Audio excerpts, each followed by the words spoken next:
De toutes les saisons de The Walking Dead, la saison 4 est pour moi celle qui comporte l'arc narratif le plus douloureux, le plus dur et le plus anxiogène de toute la licence. La fin de la première partie de cette saison venait de se conclure par une tragédie et la deuxième, elle, ce ne sera qu'une succession de moments douloureux, de stress et de craintes réelles pour nos héros. Après avoir subi un cauchemar réveillé, à savoir cette infection qui a tué plus de la moitié des habitants de la prison, le groupe de Rick devra faire face une nouvelle fois à la malveillance et aux vices du gouverneur. Un gouverneur toujours aussi déterminé dans sa haine et son besoin maladif de destruction. Après avoir manipulé un groupe lourdement armé, Philip Blake, guidé par une haine sans limite envers Rick, ne cherchera pas à apaiser des tensions auxquelles il aurait pu mettre fin. Il fera détruire les défenses de la prison. Il mettra à mort tous ses hommes pour massacrer le groupe de Rick et pulvériser leur foyer, avec au sommet de la cruauté, la mise à mort d'Herschel par décapitation. On parle pas juste de genre une balle dans la tête ou un truc comme ça, une vraie décapitation. Et un coup raté en plus pour bien rajouter en violence dans la scène. Une barbarie extrême qui nous a tous horrifiés par son réalisme. Un événement catastrophique qui brisera chaque membre du clan de Rick de manière définitive, aussi bien du côté de ses propres enfants que du côté des autres.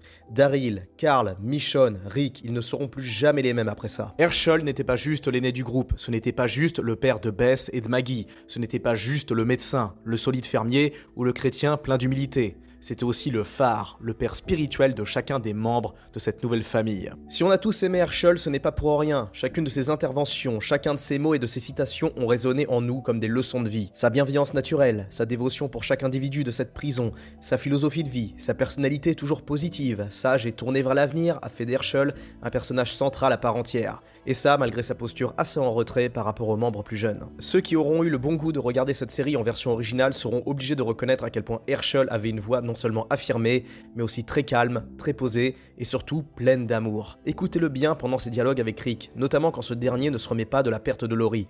Herschel était un puits inépuisable de sagesse et de bienveillance. Well, it can make sense. I mean, I think in time it will make sense. Rick, come on in. You need rest. It's not safe out here.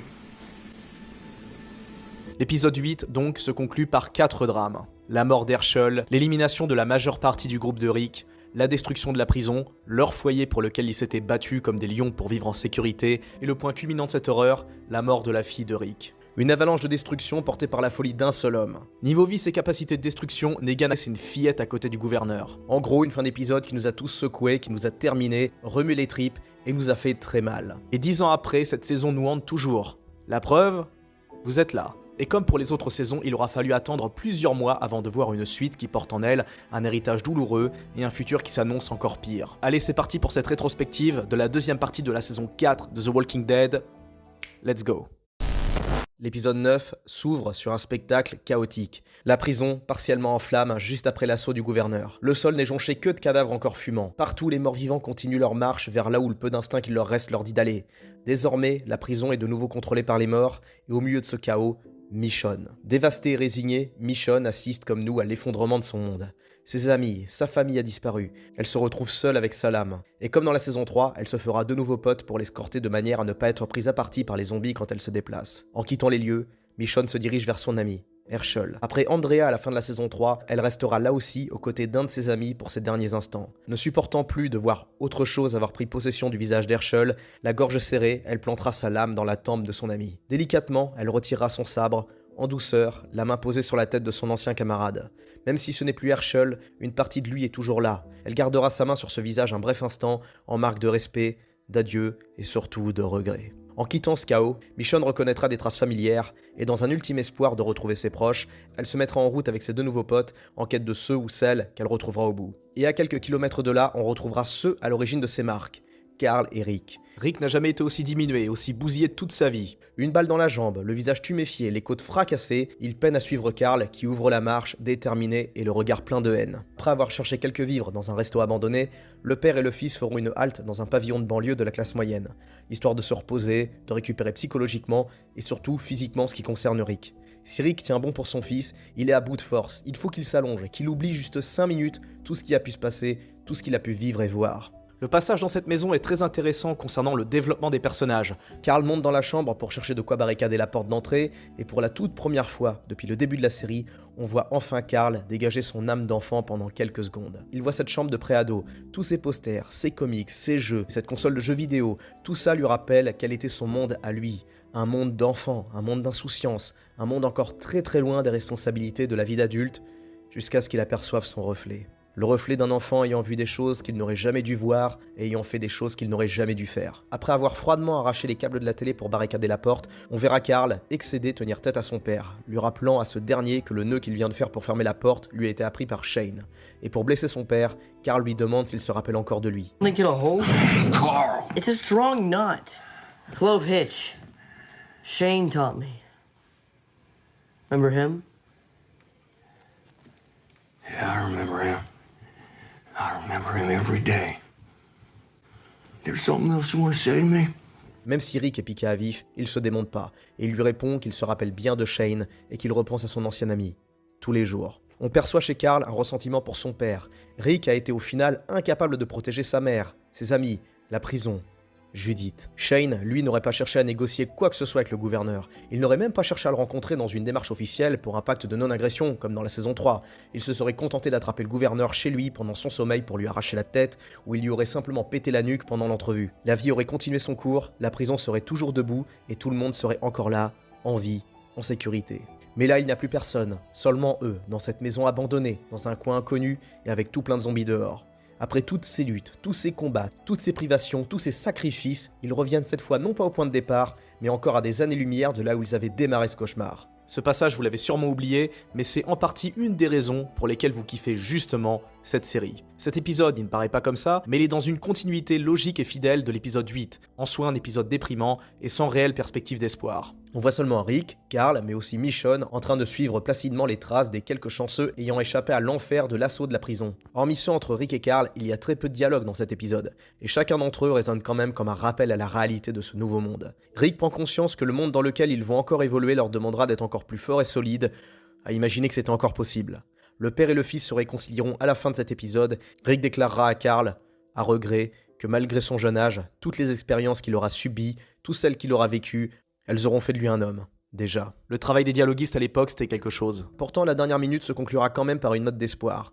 Michonne, bouleversée, arrivera à retrouver nos deux survivants, et on aura droit ici à quelque chose qu'on n'a pas vu depuis plusieurs saisons déjà, un sourire qui se dessine sur le visage de Rick. Cette mi-saison sera 5% de bonnes nouvelles et le reste ne sera que souffrance et désespoir. Pourtant, on n'arrive pas à décrocher parce que la gestion des épisodes a été orchestrée de façon absolument nickel. Et au lieu de montrer le gros des survivants ayant échappé au chaos, un peu dans le désordre avec masse de facilité, les scénaristes ont eu la bonne idée de les faire réapparaître au compte-gouttes au cours de l'épisode suivant, dans une optique sans doute de nous rassurer un peu et de nous éviter de nous balancer par la fenêtre. L'épisode suivant s'ouvrira sur un autre duo iconique de cette saison, Bess et Daryl. Dans une intro vraiment soignée, on voit notre duo en train de tracer à travers les bois infestés de zombies, avec en arrière-plan un monologue de Bess, un extrait de son journal peu avant l'assaut de la prison.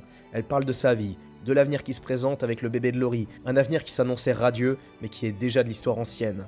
Le plan se terminera sur Bess et Daryl à bout de souffle, exténués dans les hautes herbes à scruter le ciel et les oiseaux. L'ambiance y est aussi austère que sordide, bref c'est le moment idéal pour y placer le générique. Un générique qui lui aussi d'ailleurs continue encore à nous hanter. Juste après on retrouvera 4 survivants de la prison, les petites sœurs Lizzie et Micah, Tyrese, mais aussi Judith. On a tous soufflé en voyant que la petite avait survécu, et c'est peut-être le seul moment vraiment réconfortant de cette mi-saison. Comme quoi, si le gros désespoir ont disparu, il en reste quand même une infime portion. Même si c'est quelque part une grosse facilité scénaristique, on retrouve un personnage qui nous avait quitté au début de la saison, un personnage qu'on a été heureux de retrouver, Carol. On ne sait comment, Carol a retrouvé la trace des gosses et de Tyrese, mais ça on en saura plus au cours de la saison 5. Cet épisode, c'est celui des retrouvailles. Il retrouvera d'ailleurs un autre groupe qui aura fui la prison au moment de l'assaut. Bob, Sasha et Maggie. On découvrira avec eux d'ailleurs le bus avec des survivants, celui que Glenn était censé avoir pris pour quitter la prison, un Glenn qui tenait à peine debout à cause de la maladie qu'il avait contractée en début de saison. On est nombreux à avoir cru qu'il allait crever pendant cette saison le bonhomme. Lorsque notre trio retrouvera le bus, nous aurons droit à un retour à la réalité. Les derniers survivants de la prison sont tous morts. En soi, il y a beaucoup de choses à dire sur cet épisode, mais je suis obligé de rusher un petit peu. Jusqu'à la fin de cet épisode où on retourne dans un endroit douloureux,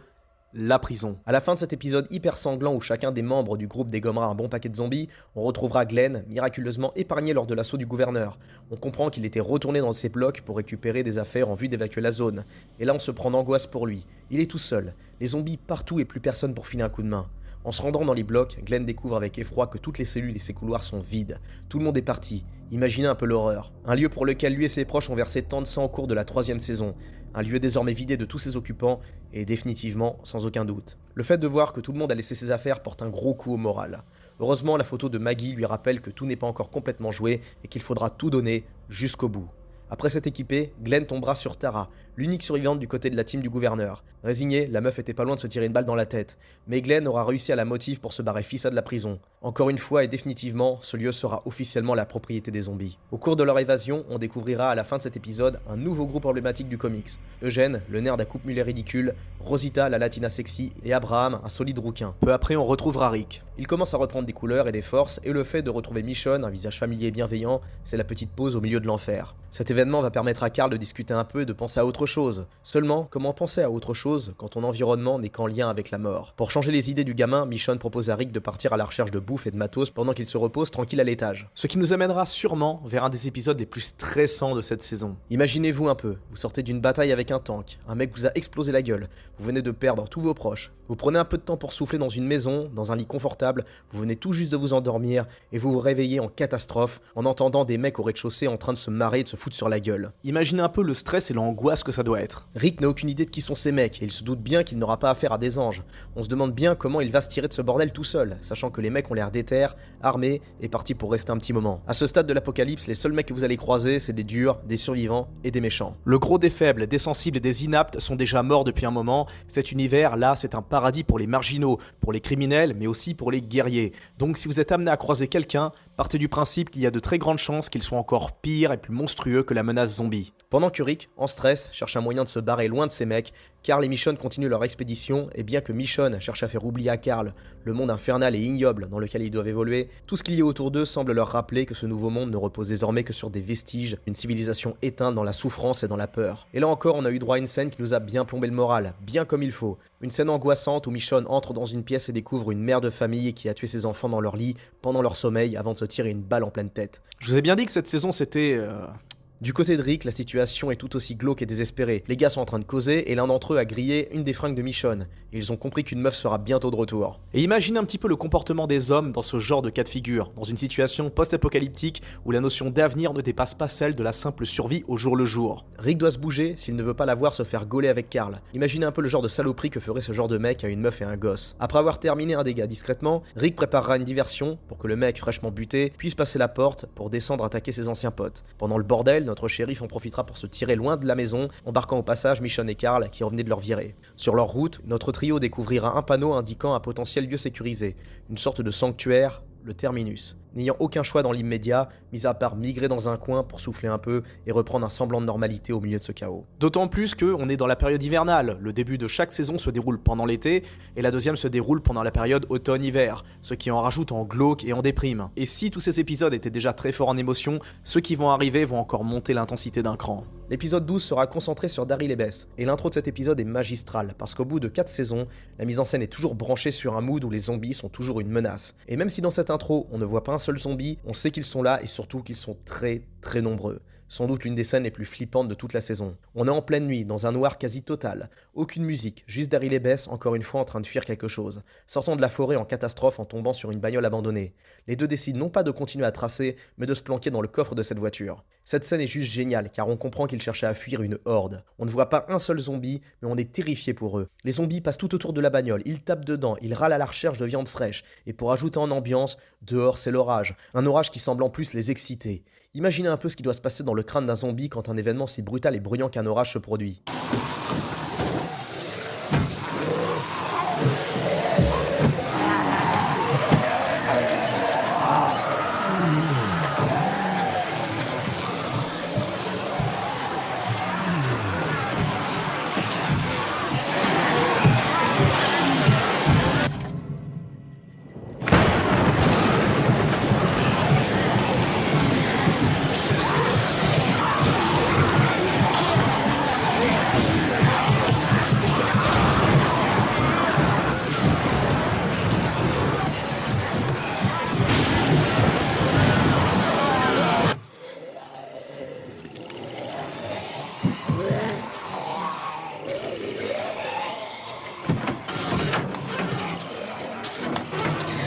Pendant toute cette intro, on retient notre souffle et on prie pour que le coffre de cette voiture ne s'ouvre pas brutalement pour voir nos amis se faire dévorer vivants sans aucun espoir de fuite. Une fois le soleil bien haut dans le ciel et la menace écartée, Bess et Daryl vont, sans un mot, ramasser quelques trucs pour monter un camp de fortune et reprendre leur route, et ça, en silence, sans aucun dialogue, tout passera par les gestes et les regards. Cet épisode promettra peu de dialogue mais beaucoup d'émotions, car on apprendra davantage sur Daryl, sur son passé de galérien et des conneries qu'il faisait avec son frère.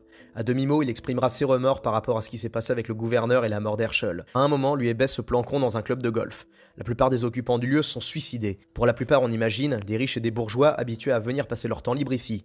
On peut supposer que tous ces gens se sont donné rendez-vous au début de l'apocalypse ici, et tous ont fini par abandonner et lâcher l'affaire devant le cauchemar qui les attendait dehors. Même si Bess et Daryl échangent très peu, on ressent bien que ce dernier éprouve peu de pitié pour les riches qui ont trouvé la mort. On peut imaginer qu'il a pu se faire exploiter par ces derniers lorsqu'il lance des fléchettes, non pas dans une cible, mais sur des photos de riches propriétaires. De par le fait qu'il ait galéré toute sa vie, on le voit à un moment, dans un geste complètement absurde, ramasser des liasses de billets.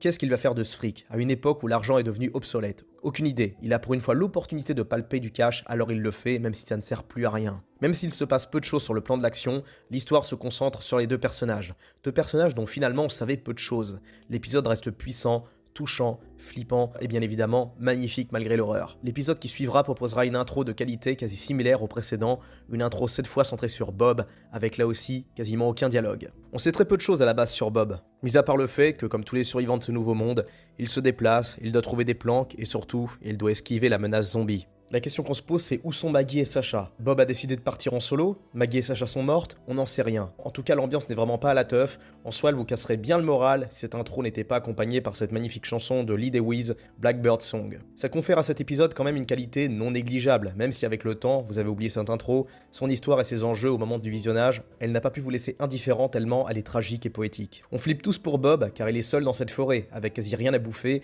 aucun abri, et avec bien sûr la menace zombie toujours là, en permanence. Après s'être planqué un petit moment le temps qu'une horde passe son chemin, Bob croisera une bagnole et un biker. Et on comprend que ce passage avec Bob n'est autre qu'un flashback. Un flashback qui nous ramène à la période de la prison, bien avant que le gouverneur ne revienne pour un deuxième round. Bob a fait partie de ceux qui ont été repêchés par Glenn et Daryl pendant leur recherche de survivants. Cette intro paraît pas comme ça, mais elle agit comme une sorte de coup de massue.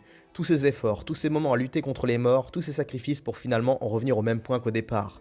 Cet épisode suivra principalement les aventures de deux groupes, celui de Bob, Sacha et Maggie, et celui de Bess et Daryl. Et on ressent un gros niveau de galère du côté de nos survivants. L'hiver qui arrive, obligé de dormir dans les bois après avoir installé des systèmes anti-alarme de fortune. La fatigue et la faim se faire sentir, c'est vraiment la merde à tous les niveaux. Dans l'épisode précédent, on est nombreux à avoir été fascinés par l'arc narratif entre Bess et Daryl, principalement parce que, même si on a eu un épisode intégralement centré sur eux, malgré le fait qu'ils se soient un peu livrés, on sait toujours assez peu de choses les concernant. Et dans cet épisode, leur duo saura apporter leur lot de tragique et quelque part de poésie. Notez leur réaction lorsqu'ils passent devant une pierre tombale qui leur rappelle Herschel. Daryl prendra la peine d'arracher quelques fleurs sauvages en vue de les poser sur la tombe, en marque de respect pour cet inconnu, mort bien des années avant tout ça. Un geste symbolique et touchant qui humanise nos héros et qui nous rappelle qu'Herschel, bien qu'il soit parti, reste toujours dans leur cœur. On s'attache de plus en plus à ces deux personnages, qui trouvent refuge dans un de ces lieux où on entrepose les corps en vue d'une cérémonie, en plein milieu d'un cimetière. Compte tenu de l'apocalypse, notez l'ironie de la chose. Du côté de l'autre groupe, on est dans une sorte de croisée des chemins. Dans un ultime espoir, Maggie est partie de son côté pour laisser des indices à Glenn pour qu'il la rejoigne. Sacha, elle, partira à sa recherche. Bob, lui en revanche, ne se sent plus d'attaque pour continuer, et elle se sent comme un poids mort et décide de tracer sa route tout seul, comme dans la scène d'intro au début de l'épisode. Ce qui est beau dans cet épisode, c'est que malgré la possibilité claire de voir naître une romance entre ces deux-là, les scénaristes ont eu la très bonne idée de ne pas caser Daryl et Bess ensemble. Ça aurait été très facile d'incorporer une scène avec un baiser ou ce genre de choses, du moins comme la série était de qualité à l'époque, on nous avait épargné ce ressort scénaristique complètement bidon. Bref, on sent bien qu'on n'est pas dans une série française. On aura droit à quelques moments touchants, poignants, bien appuyés grâce à une bande-son cohérente et en phase avec l'intensité de chaque scène. Malheureusement, cet épisode se conclura par une certaine forme de facilité avec ce moment où tous les zombies entrent dans la maison et que Bess se fait enlever dans une mystérieuse bagnole. Daryl échappera aux mains des zombies et tracera jusqu'à l'épuisement à la recherche de la voiture qui a enlevé son ami. Après avoir englouti des kilomètres et des kilomètres, Daryl, résigné à bout de force, se posera au milieu d'un croisement de route, seul dans cette position. Une bande de gars viendront se masser autour de lui. Ces mecs-là, c'était les mêmes qui étaient dans la maison pendant que Rick était planqué en stress sous le lit. Daryl foutra une bagne à Joe, le leader du groupe, mais ce dernier est magnanime et un peu philosophe, arrivera à négocier pour que Daryl rejoigne son clan. L'épisode se conclura par le même thème musical que la scène d'introduction de cet épisode avec Bob. Daryl rejoindra le groupe de Joe, on verra Sacha et Maggie rejoindre Bob dans un moment très touchant, et en point culminant de cet épisode, on retrouvera Glenn qui découvre l'inscription de Maggie, lui implorant de la rejoindre. Cet épisode stressant et touchant nous fait un peu de bien. En fait, il nous permet de souffler un peu par rapport à ce qui va suivre dans l'épisode suivant. Un épisode qui aura hanté un paquet d'entre nous. Vous l'avez peut-être oublié, mais rappelez juste le fait que cet épisode sera intégralement centré sur Carol, Tyrese et les gamines devrait vous revenir en mémoire quelques souvenirs à la manière d'un choc électrique. Car on tient ici un des épisodes les plus maîtrisés scénaristiquement et c'est sans aucun doute le plus tragique de toute cette saison. On découvrira un plan presque surréaliste compte tenu du thème de la série, cette cuisine, cette musique et ce jardin avec cette jeune fille qui semble jouer en rigolant avec quelqu'un. Et très vite, on prend conscience avec terreur que ce quelqu'un n'est rien d'autre qu'un zombie. Un zombie qui essaye d'attraper cette gamine, qui visiblement n'a aucune idée du genre de créature qu'elle a en face d'elle. Je n'avais pas été aussi angoissé dans une intro de The Walking Dead depuis ce passage où Shane et Laurie assistent au bombardement d'Atlanta dans la saison 2. Une intro bien glauque qui vous fout direct dans le mal. On comprend que cet épisode sera intégralement centré sur un seul groupe. Carol, Tyrese, Judith, Lizzie et Micah. Cette famille recomposée continue sa route vers un potentiel abri, un sanctuaire pouvant les protéger et leur permettre de souffler un peu, à l'abri de toutes les horreurs qu'il y a dehors. À un moment, le groupe trouvera une maison abandonnée au milieu d'un verger, et on voit bien que cette maison a malheureusement été le théâtre d'événements tragiques. Mais la vie doit reprendre son cours, et on se sent bien dans cette maison. Tyrese n'en revient pas d'être là, à souffler dans ce fauteuil. Les filles sont en sécurité, elles cuisinent, parlent de choses innocentes, on est presque bien, presque heureux. C'est l'endroit parfait pour un nouveau départ, pour se reconstruire et redémarrer un début de quelque chose en douceur. Et pourtant, il y a un truc qui cloche, quelque chose d'inquiétant.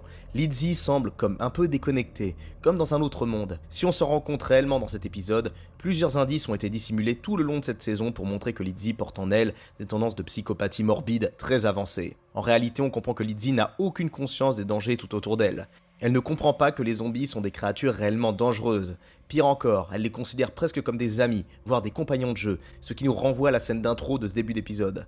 Carol, horrifiée, surprendra Lizzie à jouer avec un zombie dans le verger. Après avoir tué le mort-vivant, Carol assistera à une crise d'hystérie de la petite Lizzie. Doucement, elle prendra conscience que la gamine est comme une bombe à retardement. Carol ne l'avait pas vue comme ça au début, mais la prise de conscience de la folie de la petite commence à la travailler.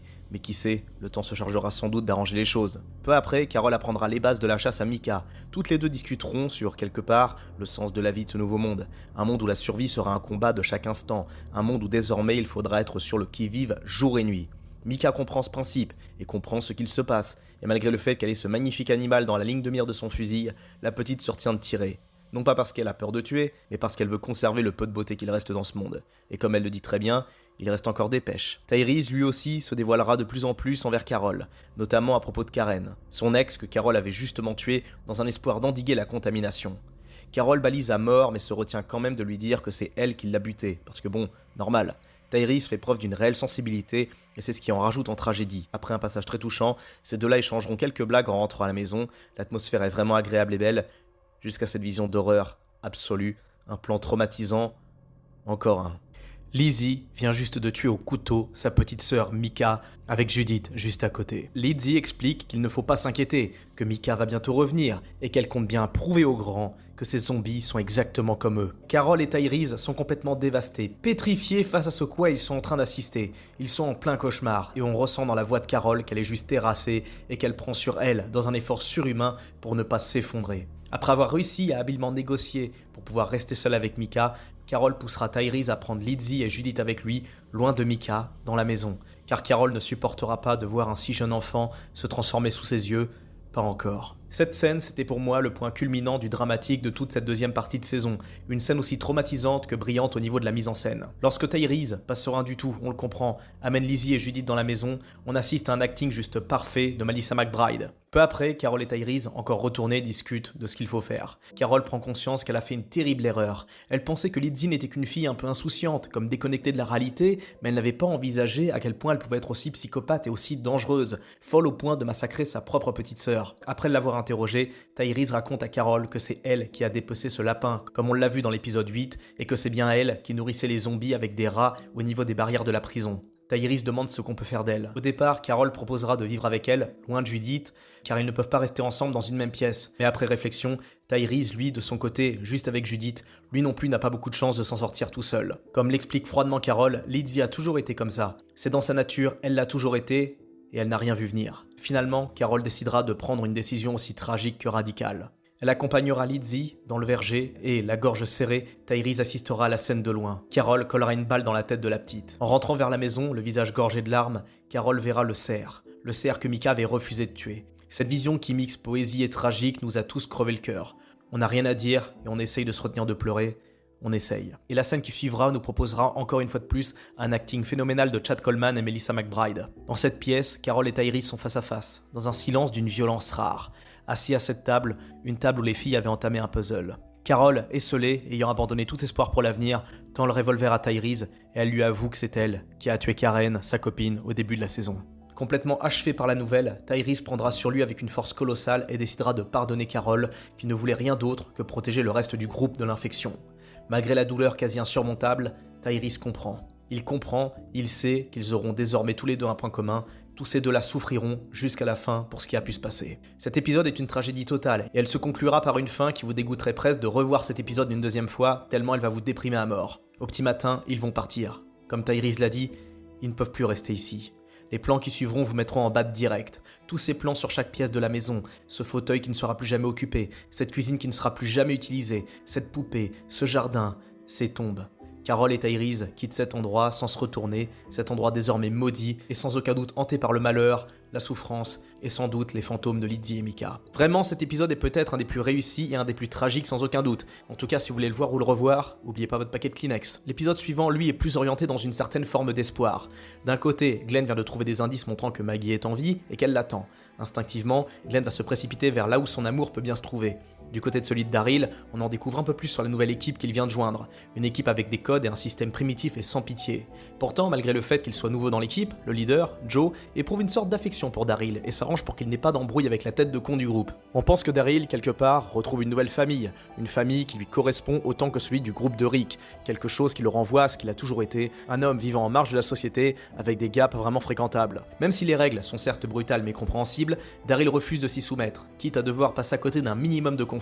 À un moment, le mec avec l'arc lui tapera une embrouille, en prétextant qu'il lui aurait piqué son lapin. Mais Joe a bien grillé que c'est le mec avec son arc qui a essayé de baiser Daryl. Alors pour l'exemple, il lui mettra une branlée sale et le fera déboîter par le reste des gars. Par un coup de bol, du côté de l'équipe de Glenn, on assistera à ses retrouvailles avec Maggie. Enfin, le couple est réuni. Et ces deux-là, ainsi que le reste de l'équipe, rejoindront le terminus. Après avoir passé les barrières, la bande tombera sur une espèce de zadiste qui leur souhaitera la bienvenue dans ce qui semble être une sorte de havre de paix au milieu de l'enfer. Et on arrive enfin à l'épisode final. Un épisode final qui s'ouvrira sur un flashback où, la gorge serrée, nous reverrons Herschel. Herschel et tout le monde dans cette prison, et puis, retour à la réalité. On retrouve Rick, les mains et la barbe couvertes de sang. Il a l'air de s'être passé du très sale. Et pourtant, c'est là encore le plus flippant dans l'histoire, Rick paraît serein. Après le générique, on retrouve Rick, Michonne et Carl. Les trois sont toujours en quête de nourriture et en chemin pour rejoindre le terminus. Après un maigre repas, Rick et Michonne discuteront sur ce à quoi peut bien ressembler le terminus. Ils n'ont aucune idée de ce qu'il y aura au bout, et là, sorti de nulle part, un flingue sur la tempe de Rick. Joe et son équipe viennent de débarquer par surprise, et là on assistera, pour moi, à un niveau d'intensité encore jamais vu depuis les débuts de cette mi-saison. Rick avec un gun collé sur la tempe, et Daryl qui entre en scène. Daryl, Rick, Michonne, tous les trois sont bouleversés de se retrouver. Daryl veut sauver ses amis et propose à Joe de verser son propre sang en échange de la vie de ses camarades. Mais Joe n'a rien à foutre, il veut venger son pote et il fait battre Daryl à mort par ses gars. Et un autre homme de Joe, lui, capturera Carl pour le violer. Encore une fois de plus, on est en plein cauchemar. Notez l'intensité dans le timbre de voix d'Andrew Lincoln, complètement possédé, transfiguré par son personnage. You get yours. You just wait your turn. Listen, it was me. It was just me. See, now that's right. It's not some damn lie. Look, we can settle this. We're reasonable men. First, we're gonna beat Daryl to death. Then we'll have the girl. Then the boy. Then I'm gonna shoot you, and then we'll be square.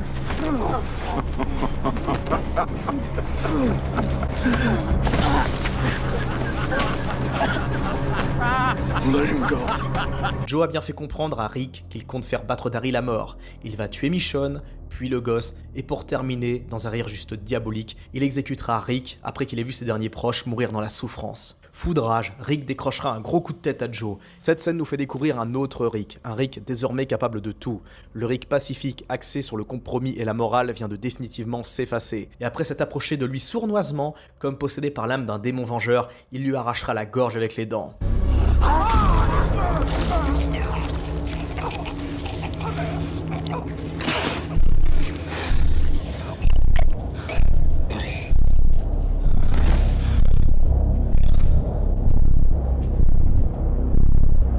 Rick vient enfin de comprendre que le monde a définitivement changé, pour toujours. Il n'existe plus que des victimes et des guerriers. Une chose que Shane avait compris, lui, depuis le début. Ce geste bloquera tout le monde de terreur. Michonne en profitera pour buter 2 des mecs, et Daryl explosera le crâne d'un autre à coup de talon.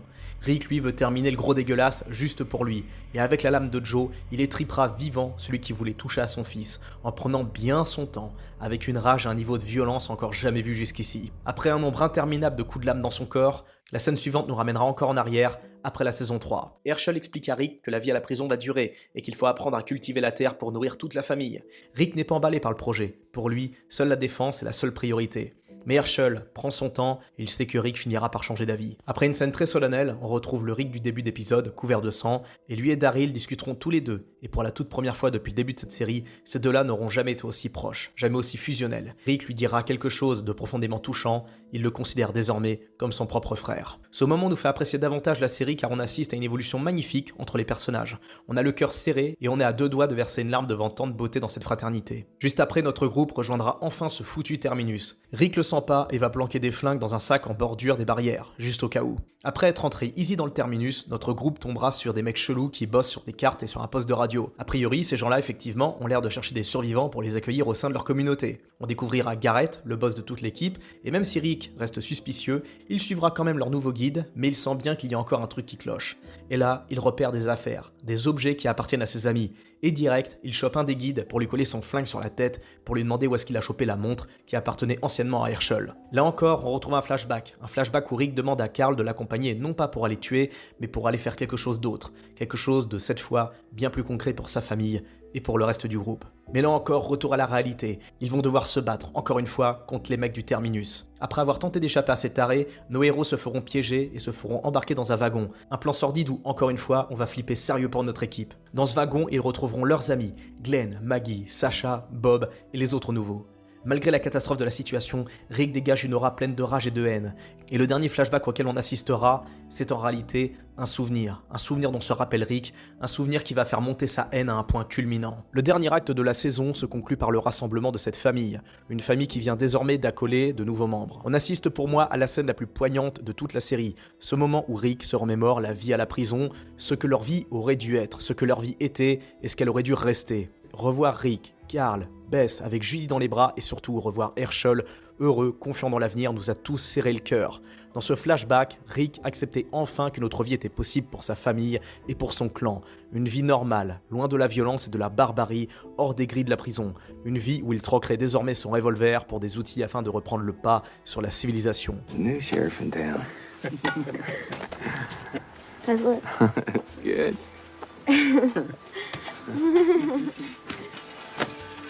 It can be like this all the time. It's like this now. That's enough. Ces derniers instants sont comparables à une droite en pleine pommette, mais là c'est pas une droite qui vous met KO et qui vous couche, non, là c'est une droite qui vous énerve et qui vous galvanise de révolte.